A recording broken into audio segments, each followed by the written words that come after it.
1 Coríntios 3,11, você pode ver, nunca não vai fazer mal ler a Bíblia.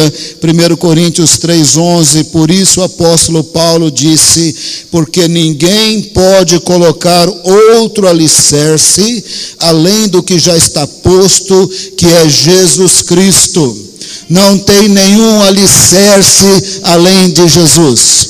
Não tem nenhuma porta para Deus além de Jesus. Não tem nenhum caminho para Deus além de Jesus. Não tem uma maneira de Deus nos declarar santos, justos e eternos e abençoados, o que você imaginar, se não for através de Jesus. Os apóstolos e os profetas do Senhor anunciaram Jesus. Esta é a resposta de Deus para o mundo.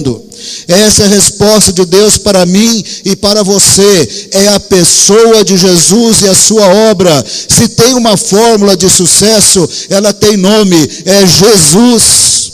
Não é metodologia, não é certos hábitos, alguns hábitos até saudáveis, às vezes se tornam não saudáveis, porque eles passam a ser colocados no lugar de Jesus. Orar e jejuar é bíblico, eu quero incentivar isso. Nós começamos janeiro com 12 dias de oração, escola de oração, porque é bíblico, mas não pode tomar o lugar de Jesus.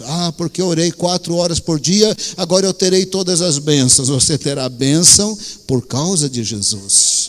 4 horas de oração é estado de humilhação e comunhão em clamor ao Deus que faz tudo o que quer fazer através do seu Filho Jesus. Então orar é importante, jejuar é importante, certas metodologias de igreja têm valor, mas nada pode tomar o lugar de Jesus. Só tem um alicerce, só tem uma porta, só tem um caminho, só tem um Senhor e Rei, só tem uma pessoa que trará o reino de Deus na plenitude, e o nome dele é Jesus.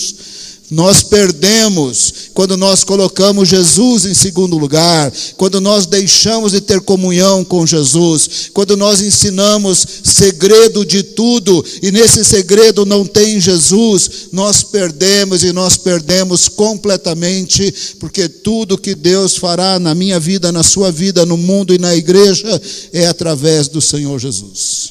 Lá estava o apóstolo Paulo chegando na cidade de Corinto. Dessa vez ele chegou por meio de circunstâncias.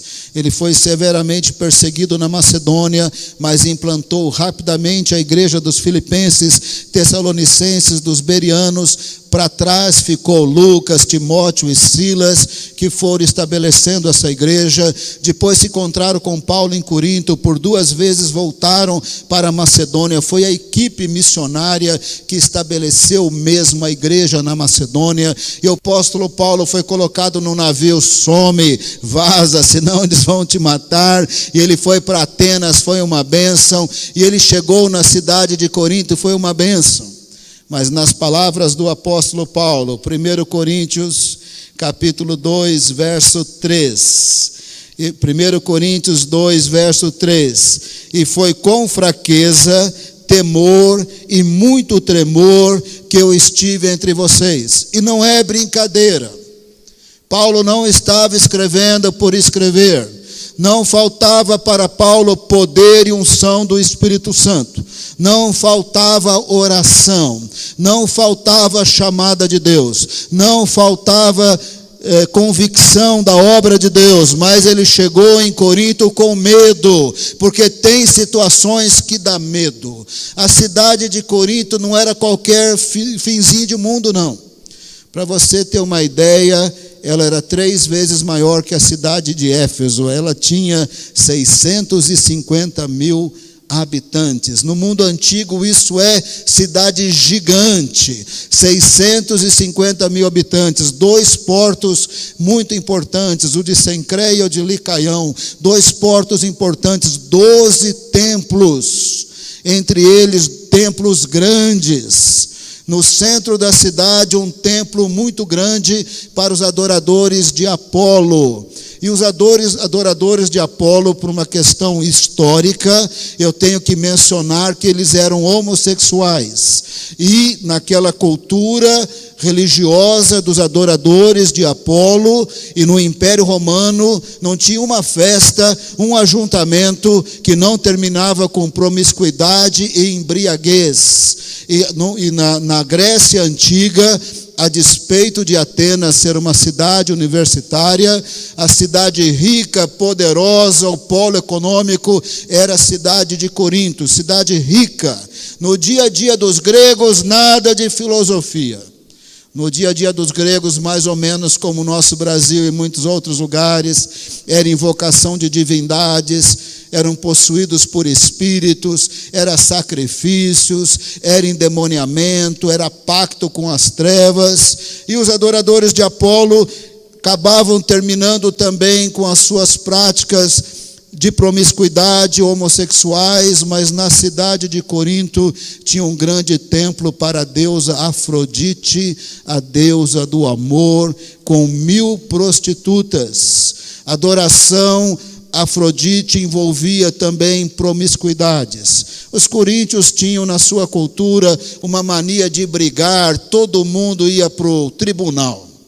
O Império Romano tinha os seus tribunais. Em Corinto, o tribunal mais importante era do procônsul Gálio, e volta ao meio lá estavam os coríntios quebrando o pau ali, juridicamente falando. Era uma cidade rica, uma cidade influente, com grandes templos. O povo estava enraizado nas suas práticas, tinha dinheiro, mas tinha muita briga jurídica. E o apóstolo Paulo disse: eu entrei nessa grande cidade, rica e poderosa, com a sua cultura, com as suas crenças. Eu entrei em fraqueza, temor e tremor. Eu senti medo, sem dizer que ele entrou sozinho. Ele saiu de Atenas e entrou sozinho. Ele conheceu Priscila e Áquila, começou a trabalhar, ganhar dinheiro, pregava no sábado na sinagoga, muito ungido, converteu o líder da sinagoga chamado Crispo, converteu alguns outros, mais para frente converteu, que me parece, o substituto de Crispo, converteu Sóstenes, e o apóstolo Paulo estava sozinho. E o apóstolo Paulo estava com um pouco de medo, mas ainda assim lá estava ele pregando o evangelho. E apareceu bem aos olhos do Senhor que ele falasse então com o apóstolo Paulo, e o Senhor Jesus se manifestou ao apóstolo Paulo. Atos, capítulo 18, verso 9. Acompanhe aí comigo, fazendo um favor. Atos 18, verso 9, nesse contexto que Paulo sentia medo, mas já estava pregando na sinagoga, já estava dando fruto, já estava surgindo perseguição. E quando surgia perseguição, na memória de Paulo, significava ser açoitado, apedrejado, sair fugido. Atos 18, verso 9, o Senhor Jesus falou com o apóstolo Paulo.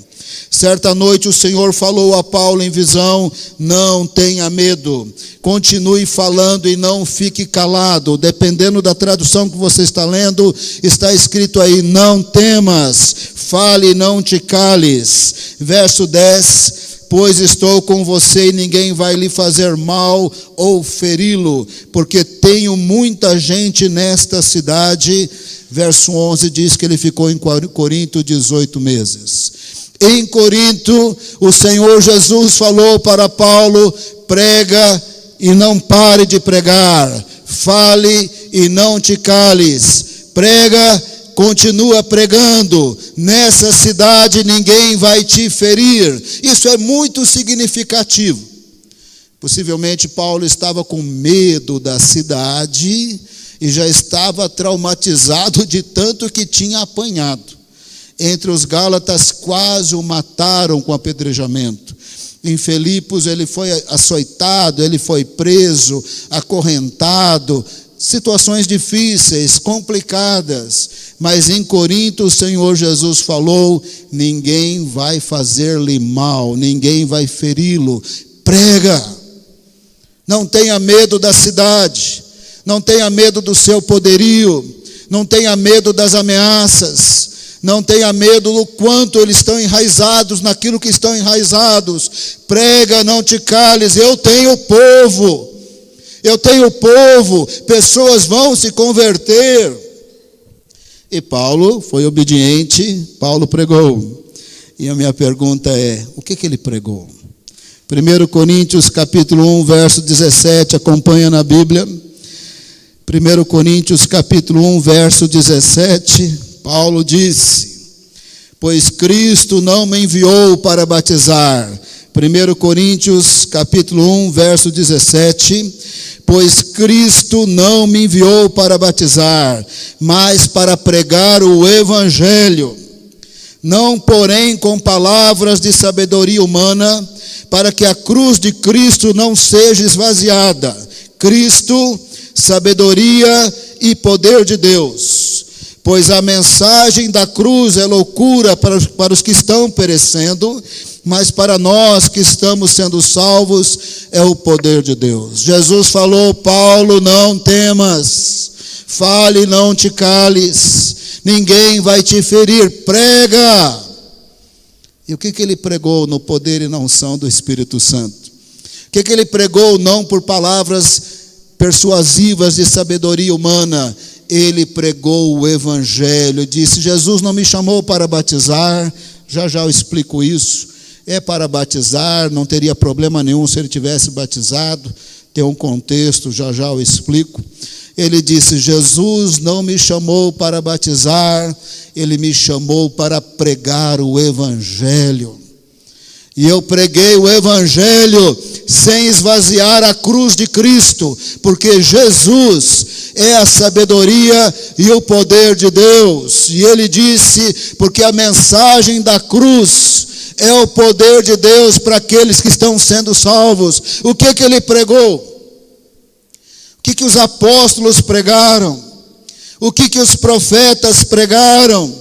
Será que eles pregaram uma fórmula de sucesso que não incluía Jesus? Será que eles pregaram uma metodologia boa que seja? E olha que eles tinham metodologia, talvez de maneira empírica, mas eles se encontravam nas casas, eles se reuniam em pequenos grupos. Era uma metodologia talvez não muito planejada, mas o foco deles estava na pessoa e obra de Jesus. Seja lá o que for que Jesus viesse a fazer na vida dos coríntios, complicados como eles eram, briguentos como eles eram, perdidos como eles eram, viciados na promiscuidade e no álcool como eles eram, o Senhor Jesus disse: eu tenho povo aí, eu vou tirá-los. E se Deus iria tirá-los como tirou, seria pelo poder de Deus. Jesus, sabedoria e poder de Deus. A mensagem da cruz é loucura para os que perecem, mas é o poder de Deus. Se Deus vai tocar alguém, Ele toca por Jesus. Se Ele vai salvar, é por Jesus. Se Ele vai curar, é por Jesus. Se Ele vai batizar com o Espírito Santo, é com Jesus. Se Ele vai mudar, é com Jesus. Se vai ter cura, milagre, libertação que você puder imaginar, vai ser através da pessoa e obra de Jesus. Quando nós colocamos uma outra coisa no lugar, nós na verdade estamos entrando numa fria. Nos dias de hoje é um tal de colocar igreja no lugar. Vem para a minha igreja, minha igreja, minha igreja, minha igreja. Igreja não pode tomar lugar de Jesus. E hoje é o dia da pastolatria também, né, gente? Meu pastor, isso. Você que é o meu pastor. Seu pastor não pode tomar o lugar de Jesus. Nada pode tomar o lugar de Jesus. Jesus é o caminho para Deus. Não tem nada que Deus Pai, o Trindade, vai fazer que não seja através de Jesus. E ali o apóstolo Paulo pregava Jesus. E eles se converteram. E como era de se esperar, eles se tornaram uma igrejinha bem complicada.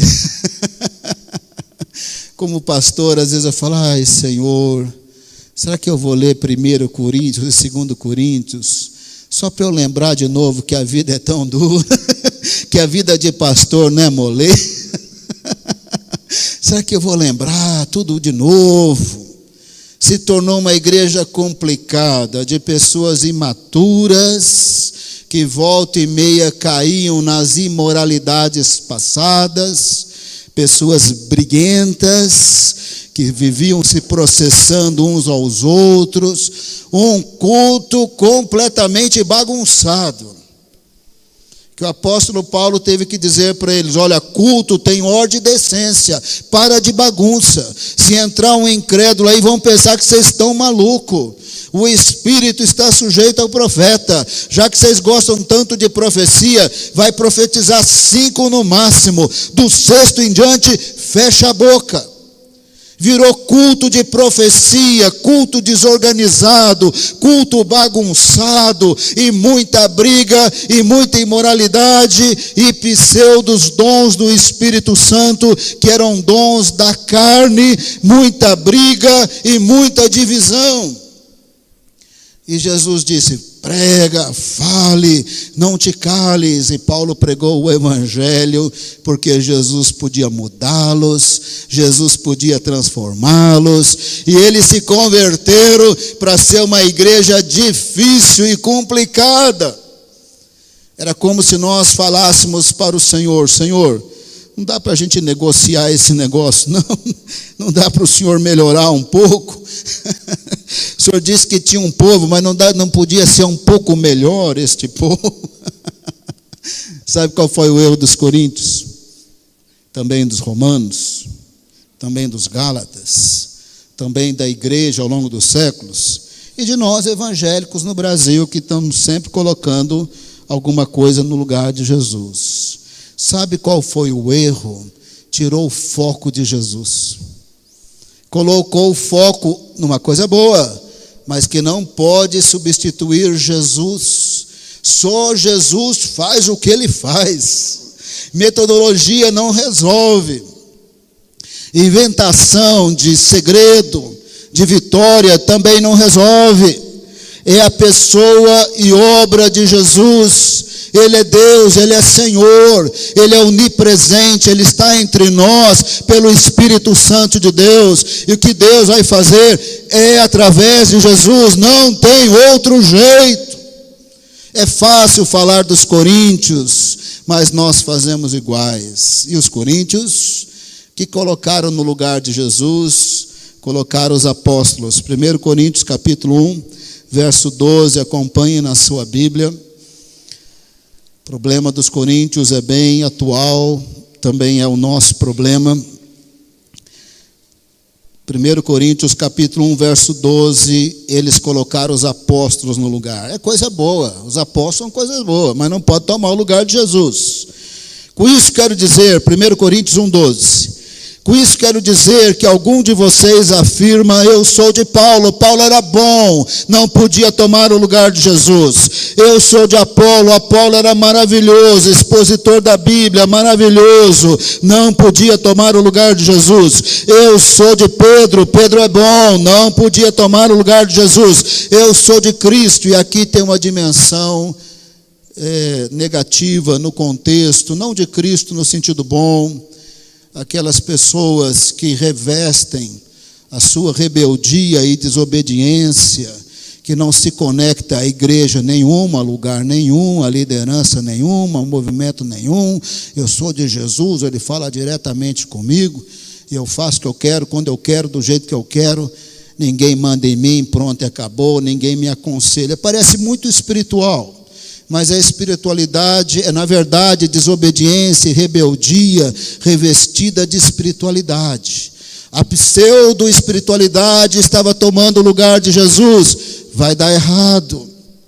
Ou uma coisa boa estava tomando o lugar de Jesus. Os apóstolos eram bons, Mas não tem vitória através de pastor, de missionário, de apóstolo, de igreja, de metodologia. Só tem vitória através de Jesus. Só tem salvação através de Jesus. Só tem mudança de vida através de Jesus. Só tem plenitude do Espírito Santo através de Jesus. Nada e ninguém pode tomar o lugar de Jesus. Foi isso que Paulo falou aí nesse capítulo. Lemos o verso 12. Veja o 13, é isso que ele está falando.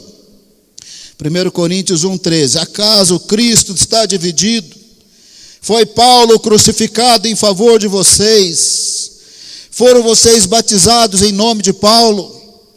O que ele disse, o que ele estava dizendo é: eu preguei o Evangelho. Eu não esvaziei a cruz de Cristo.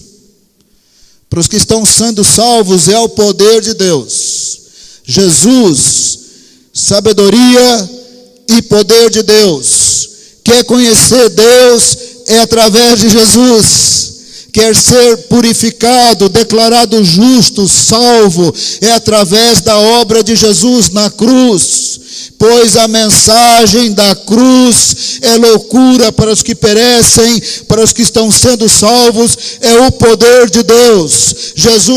Paulo pregava Jesus e a sua obra vicária, salvadora, redentora, libertadora, transformadora, batizadora do Espírito Santo, capacitadora em muitos sentidos. Paulo concentrava na pessoa de Jesus. Quando passaram a concentrar no apóstolo Paulo, que era um cara legal, em Pedro, Apolo, espiritualidade, rebeldia disfarçada de espiritualidade, Paulo diz: não é por aí não. Paulo, eu, Apolo, Pedro, não morremos por vocês. Vocês não foram batizados no nosso nome, e se tivessem sido batizados no nosso nome, não ia valer nada. O problema dos coríntios, que estavam saindo do alicerce que é Jesus, estavam saindo do caminho que é Jesus, estavam saindo da vitória que Deus nos dá só através de Jesus, estavam perdendo o revestimento de poder do Espírito Santo que só vem através de Jesus, estavam colocando uma outra coisa no lugar do Senhor Jesus. Parece que ali, que a divisão também, e essas pessoas que estavam sendo colocadas no lugar de Jesus, num certo sentido parece que era a partir do batismo. Não, Pedro passou por aqui, me batizou, eu sou de Pedro. Apolo me batizou, eu sou de Apolo. Paulo me batizou, eu sou de Apolo. Paulo falou: não batizei ninguém aí não. Jesus não me chamou para batizar ninguém. Aliás, podia ter batizado, não é errado batizar. A equipe dele era tão boa, tão eficiente, gente tão boa, ele raramente batizava. Ele disse aí no verso 14: dou graças a Deus por não ter batizado nenhum de vocês, em modo geral, não batizei ninguém. Eu batizei Crispo, eu batizei Gaio, eu batizei os da casa de Estéfanes. Verso 17, Jesus não me chamou para batizar ninguém. Ele me chamou para pregar o Evangelho. Eu quero que você entenda que não teria nenhum problema se ele tivesse batizado. É que, por acaso, ele não batizava. Mas se ele tivesse batizado, não seria errado. Mas seria errado dizer, porque ele me batizou, eu sou de Paulo. Ele falou: olha, para com isso aí. Não batizei quase ninguém aí. E o foco não é Paulo, o foco não é Pedro, o foco não é Apolo. O foco não é ser independente, porque eu tenho uma conexão direta aqui com o Criador. Faço o que eu quero, a hora que eu quero, do jeito que eu quero, não ouço ninguém, não me submeto a grupo nenhum. Tem sabedoria no corpo de Cristo. Tem sabedoria numa equipe pastoral. Tem sabedoria em você ir num grupo discipulado, numa reunião numa casa, numa reunião de oração. Sabe por que a gente é tão abençoado nos discipulados? Não é por causa da lição exclusivamente, ainda que a lição seja boa, é porque nós aprendemos uns com os outros. Os mais maduros esclarecem dúvidas que nós não tínhamos como saber. E como Deus conduz ali a crescimento. Mas se eu for rebelde, não, eu estou conectado aqui, e sai fazendo segundo sua própria cabeça, a pessoa vai se complicando. E assim o apóstolo Paulo podia dizer: olha, eu preguei o evangelho, Jesus, sabedoria e poder de Deus. Eu não esvaziei a cruz de Cristo. Eu não a tornei nula. A cruz de Cristo, a mensagem da cruz, é o poder de Deus para Deus nos salvar, nos mudar, nos libertar. O que você puder imaginar será através de Jesus. Não coloque uma coisa boa, um apóstolo, um livro, um segredo. Não faz muito tempo, até os crentes estavam com a história do segredo, né? Você sabe a história do segredo aí na sociedade, né?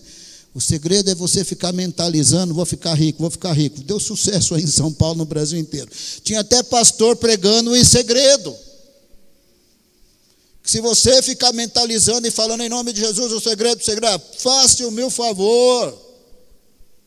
Volte a ler a Bíblia, a estudar a Bíblia, a pregar a Bíblia. É a pessoa e obra de Jesus. Não haverá uma vitória, por menor ou maior que seja, que não será por causa de Jesus.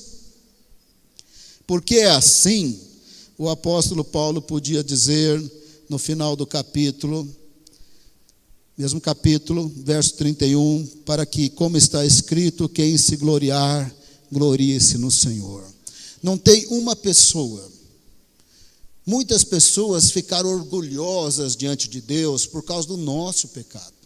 E olha que tem pecado dentro de nós. E o pior pecado, na verdade, é o orgulho. Porque a gente fica facilmente orgulhoso. Facilmente a gente acha que nós somos o último biscoito do pacote, não é?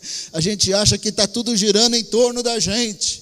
E a gente quer ser um pouco elogiado, um pouco percebido. E ai das pessoas se não falarem quão bom você é, quão abençoado você é. A gente fica um pouco tristinho porque a gente acha que está tudo girando em torno de nós. Não gira em torno de nós. Tudo que Deus faz é por causa de Jesus. Quer se gloriar, glorie-se nele. Quer se gloriar, não se glorie em Paulo, Apolo, metodologia, segredo. Se glorie no Senhor, porque se não for o Senhor, não tem perdão. Se não for o Senhor, não tem restauração. Se não for o Senhor, não tem o Espírito Santo. Se não for o Senhor, não tem eternidade. Se não for o Senhor, não tem anjos ao seu redor. Se não for o Senhor, nem vivo você fica. A palavra de Deus diz que nele nós vivemos e nos movemos. Até os mais devassos pecadores estão vivos só porque o Senhor está deixando. E tem hora que eu não entendo, né? Os apóstolos também não entendiam, nem mesmo os profetas, porque os juízos de Deus são insondáveis, seus caminhos inescrutáveis. Todos eles entraram nas suas crises, né? Jeremias, Abacuque, porque tem hora que a gente tinha certeza que que Deus tinha que matar o sangue ruim, e Deus não matava o sangue ruim. Eu vou falar da escola de oração sobre a crise de Elias, que ou Deus matava Acabe ou matava ele, mas não dava mais para aguentar. E Deus falou: não vou matar nem você e nem Acabe. A obra continua e a hora do juízo não chegou. E tem hora que a gente não entende. Mas uma coisa eu vou dizer para você: nada pode tomar o lugar do Senhor. Se vai se gloriar, glorie-se no Senhor. Sabe como é que é gloriar-se no Senhor? É você ter alegria de que você é o que você é por causa de Jesus. Eu vou dar um exemplo como é que funciona. Senhor, muito obrigado. Eu sou salvo por causa de Jesus. Isso é se gloriar no Senhor. Obrigado, Senhor, porque não há condenação para mim. Qualquer acusação não tem peso, porque o Senhor me declara justo, por causa de Jesus. Isso é se gloriar no Senhor. Eu sou justo por causa de Jesus. Eu tenho eternidade por causa de Jesus. Eu estou vivo por causa de Jesus. Eu tenho o Espírito Santo por causa de Jesus. E eu podia continuar isso, aquilo outro por causa de Jesus. Então, glória a Deus. Isso é se gloriar no Senhor, é reconhecer que vem dEle. Eu tenho a Bíblia, eu pude estudar, eu pude conhecer, eu posso trabalhar, eu estou vivendo por causa de Jesus. Glória a Deus. Isso é se gloriar no Senhor. Mas quando a gente começa, porque Deus me usou, se eu não tivesse ido na visita, ninguém se convertia. E quando eu orei, quando eu pus a mão, houve aquele milagre. Faça o meu favor. Concentre em você para você ver. Deus resiste o soberbo e dá graça ao humilde. Começa a se orgulhar para você ver. Você vai para o milho mesmo. Deus vai permitir coisas que vai quebrar você. Porque a glória é do Senhor. A glória é do Senhor. Quem sabe que tudo vem de Deus, pode receber o cargo que for, fica humildezinho, veio de Deus. Sou chefe, porque veio de Deus. Estou vivo, veio de Deus.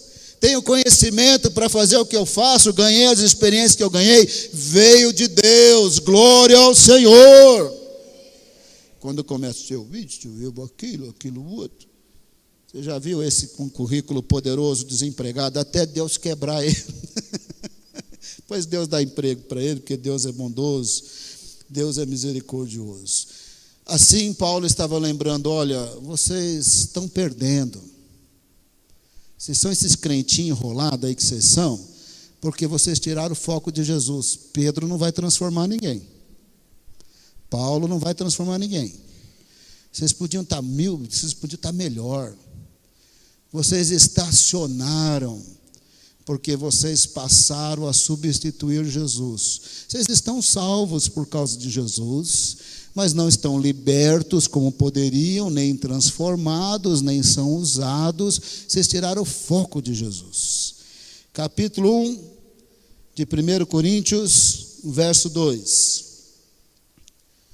1 Coríntios, capítulo 1, verso 2, Paulo começou essa carta dizendo assim: a igreja de Deus que está em Corinto, aos santificados em Cristo Jesus, chamados para ser santos, em Cristo Jesus. Em Jesus, por causa do sangue dele, eles eram santificados e puros, mas não estavam libertos, porque estavam confiando em apóstolos, em metodologias, em vez de confiar no Senhor e no Senhor somente.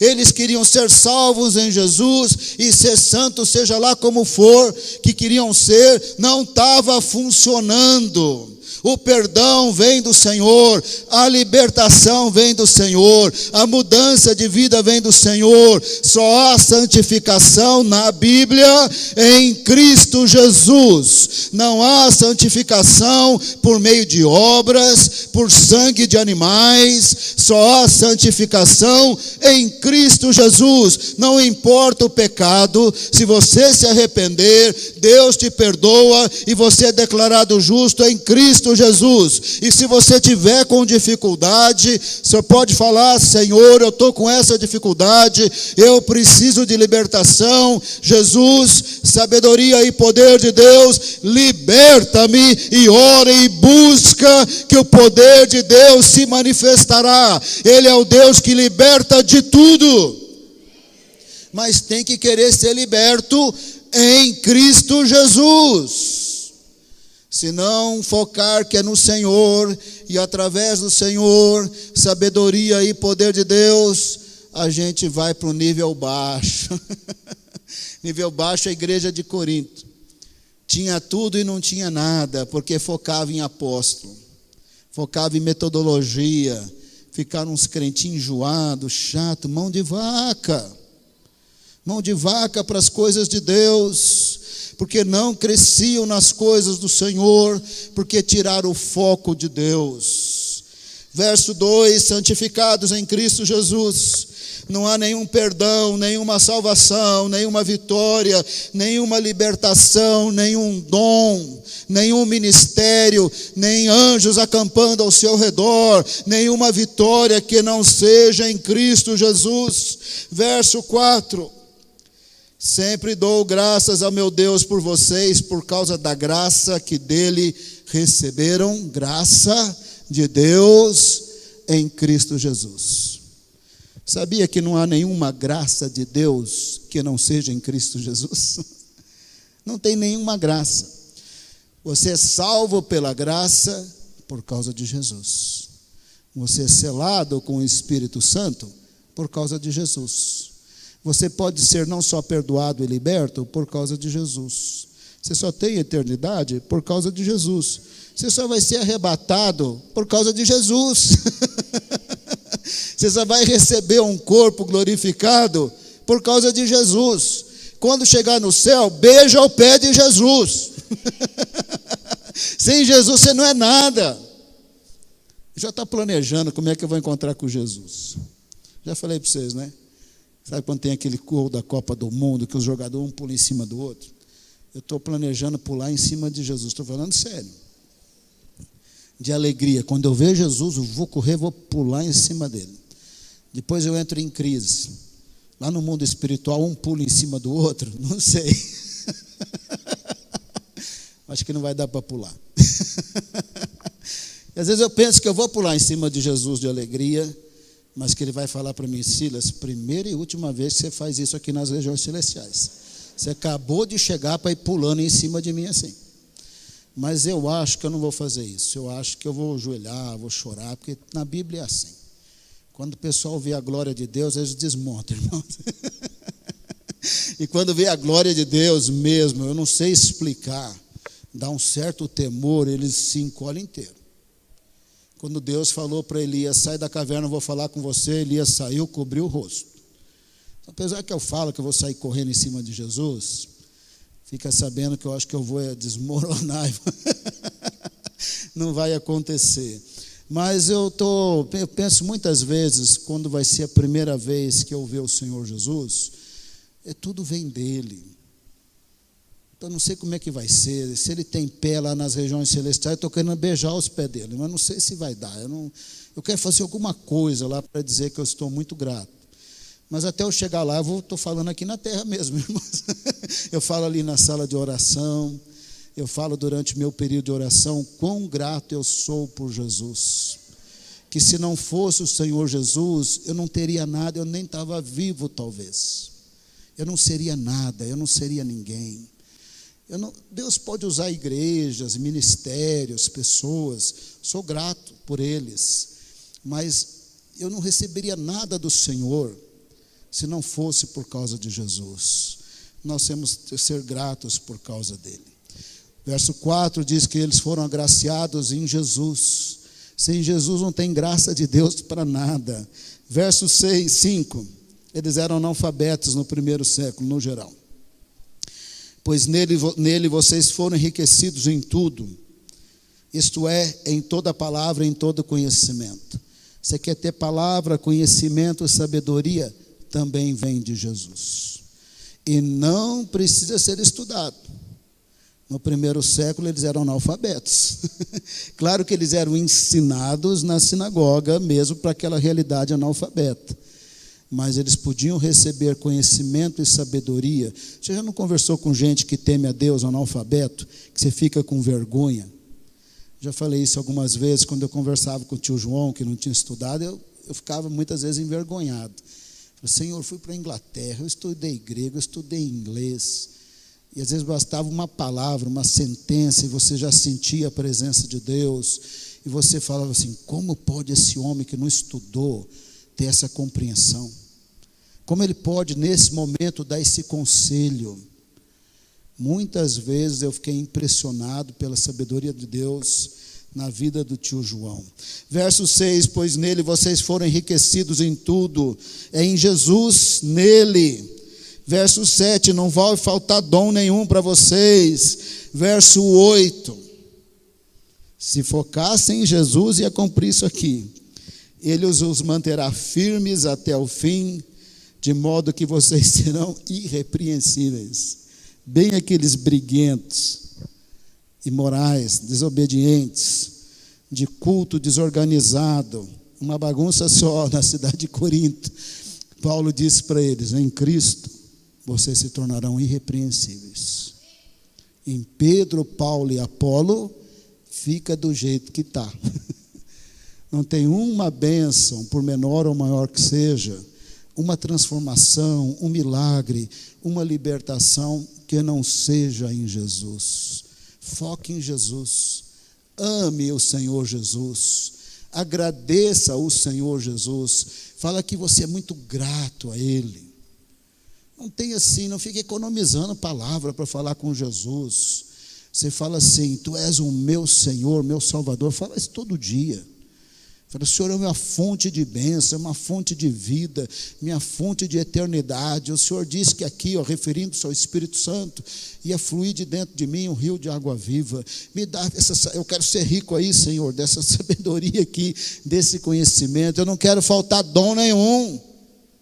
E tudo vem em Jesus, somos agraciados em Jesus, através de Jesus.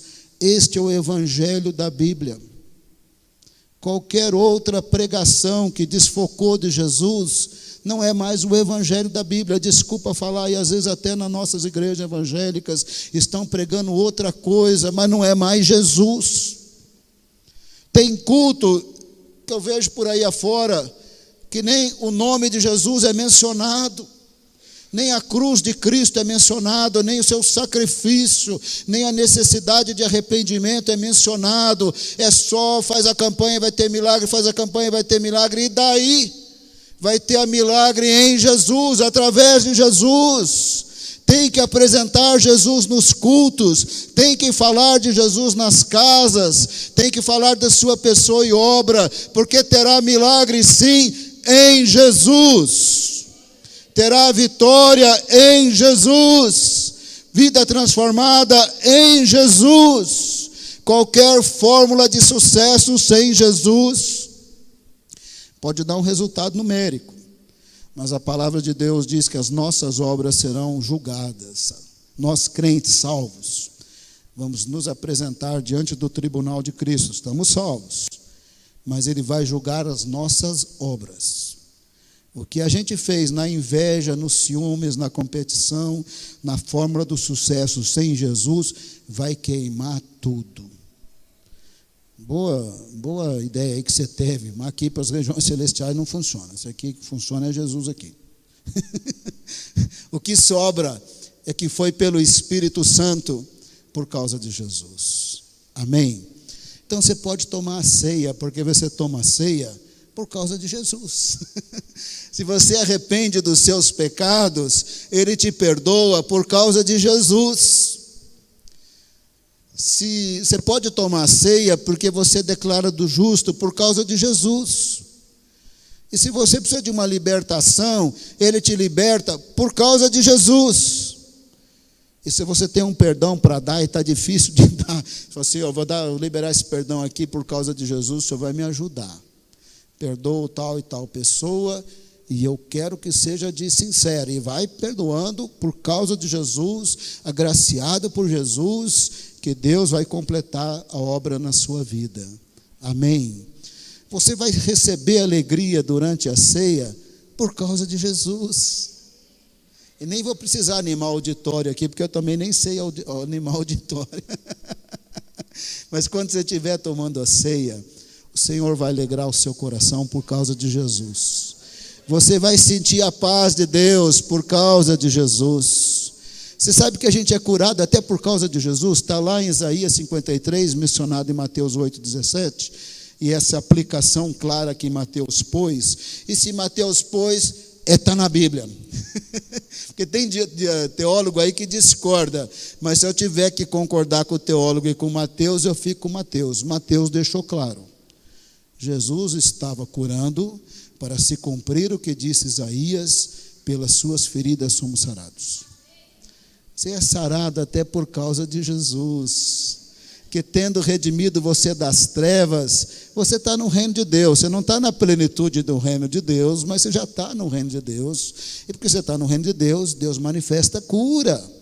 E tem hora que Ele nos leva para o céu também, que Ele não cura para a gente morrer, não tem problema. Com Jesus a gente é eterno. Mas as curas que a gente tem aqui na terra é por causa de Jesus. Pelas suas feridas fomos curados. Vamos falar tudo isso para Deus? Vamos nos gloriar no Senhor? Amém? Vamos ficar em pé só para variar um pouco. Aleluia, glória a Deus. Aleluia. Fala para o Senhor, mas para o Senhor, tá? Pai Celestial. Mais alto, fala com convicção. Pai Celestial, eu te agradeço pela graça de Jesus. Eu te agradeço pela salvação, perdão, libertação, vida eterna, selado pelo Espírito, dons de Deus, fruto do Espírito, cura divina, proteção por meio dos teus anjos, tudo isso por causa de Jesus, meu Senhor, meu Salvador, o meu bom pastor, a porta para Deus, o caminho para Deus. Muito obrigado pelo Senhor Jesus, sabedoria e poder de Deus. Obrigado, porque sou o que sou, tenho o que tenho, por causa da pessoa e obra de Jesus. Muito obrigado, Senhor. Agora onde você está, faça a sua oração a Deus. Glorie-se no Senhor, treine gloriar-se no Senhor. Gloriar no Senhor é reconhecer que veio dele, não veio do seu esforço, não veio do seu mérito, veio de Deus. Gloriar-se em Deus, gloriar-se no Senhor é reconhecer que veio dele, o Salvador veio dele, a salvação veio dele, a eternidade veio dele, o ser declarado justo veio dele, o Espírito Santo vem dele, os dons do Espírito vêm dele, o fruto do Espírito vem dele, a proteção dos anjos de Deus vem dele, tudo vem do Senhor. Glorie-se no Senhor. Fala glória a Deus. Glória a Deus, glória a Deus, glória a Deus, glorie-se no Senhor, tudo vem dele, a sua vida, a sua existência, tudo vem do Senhor, glorie-se no Senhor. A sua cura vem de Deus, a sua cura vem do Senhor. A sua libertação vem do Senhor, a sua eternidade vem do Senhor, o seu bom sono vem de Deus, a paz que você precisa no coração vem de Deus, a proteção da presença de Deus e dos anjos de Deus vem do Senhor, por causa de Jesus, tudo vem de Deus. Tudo vem de Deus, tudo vem do Senhor. Nós reconhecemos que vem do Senhor e nós escolhemos nos gloriar no Senhor. Nós nos gloriamos no Senhor, a nossa existência vem dele, a nossa salvação vem dele, nós nos gloriamos nele. Você não precisa sentir nenhuma vergonha e nem dizer, não vou tomar a ceia.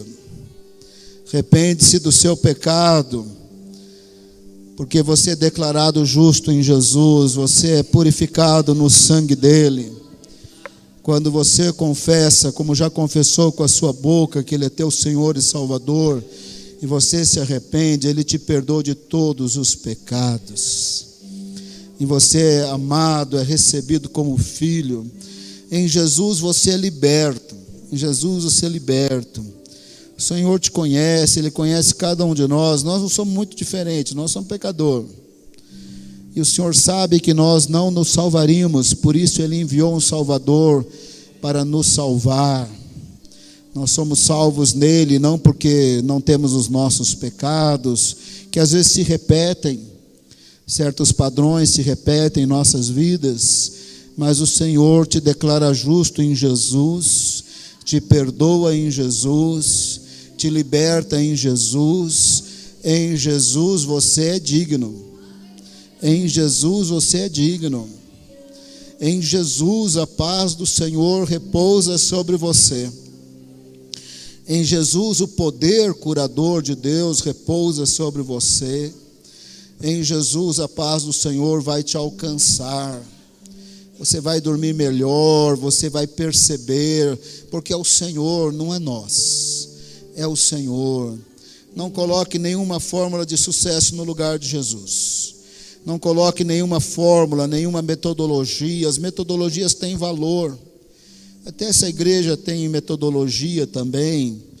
Tem valor, mas não pode tomar o lugar de Jesus.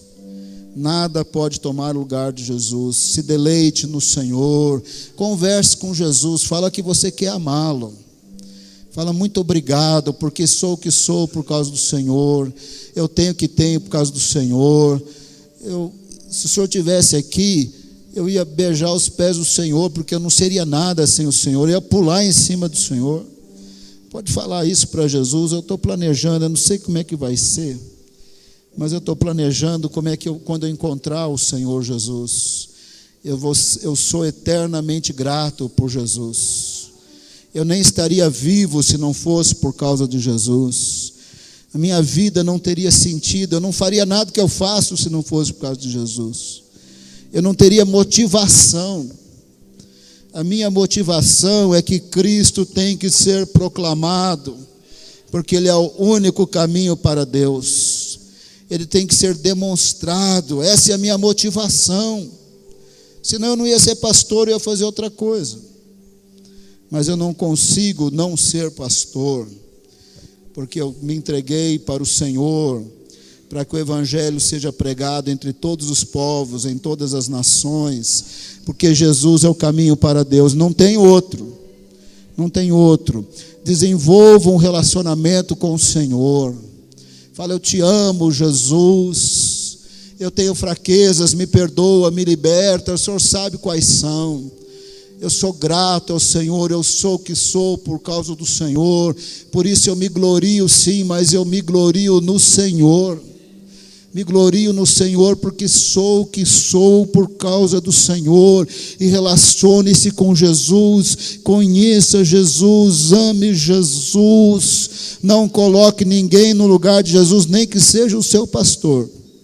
Não fica meu pastor, que Jesus vai dar um croque na sua cabeça. Dá glória a Jesus. Não coloca ministério no lugar de Jesus, não coloca igreja, não coloca pastor, não coloca missionário. Graças a Deus por Paulo, Pedro e Apolo e pelos homens de Deus, mas não coloque nada no lugar do Senhor. Tenha o coração totalmente em Deus, totalmente no Senhor. A obra que Ele vai fazer na sua vida é por causa de Jesus. E tome a ceia do Senhor. Não fale, não vou tomar a ceia. Sabe o que significa? Apesar de Deus ter dado Jesus por você, quando a gente fala não vou tomar a ceia, eu estou dizendo eu não vou receber Jesus e a obra dele. Mas só tem bênção de Deus recebendo Jesus. Então receba Jesus, perdoa, se arrepende dos seus pecados, receba o perdão e tome a ceia do Senhor com alegria. Porque você é digno diante de Deus por causa de Jesus. Você será transformado por causa de Jesus. Se você acha, mas eu tenho tanto problema, toma a ceia com arrependimento de pecado e dizendo ao Senhor, eu serei não só perdoado, mas transformado por causa de Jesus. Ele vai te transformar. Ele é a resposta de Deus para o mundo. Ele é a resposta de Deus para o mundo. Ele é o caminho de Deus para Deus. Não tem nada, absolutamente, Aquela igreja de Coríntios, ela estagnou porque ela tirou os olhos de Jesus. Quando a gente tira os olhos de Jesus, nós estagnamos. Nós ficamos complicadinhos, que nem aqueles coríntios. Eles podiam ter sido libertos. Eles podiam ter plenitude de vida. Eles podiam ter Espírito Santo para valer. Não era pseudo dom do Espírito Santo que eles aparentemente pensavam que tinham. Em Jesus a gente recebe tudo de Deus. A solução é Jesus. A bênção de Deus para a sua vida é Jesus. A transformação é Jesus. A libertação é Jesus. Receba Jesus de todo o seu coração. Fale com Ele, ame Jesus. E vai planejando o que você vai fazer quando você encontrar com Ele. Eu queria dar beijo nos pés de Jesus e pular em cima dele. Não sei como é que ele vai fazer quando eu chegar lá, porque eu vou dar trabalho no primeiro encontro que eu tiver com Jesus. Vamos tomar a ceia do Senhor.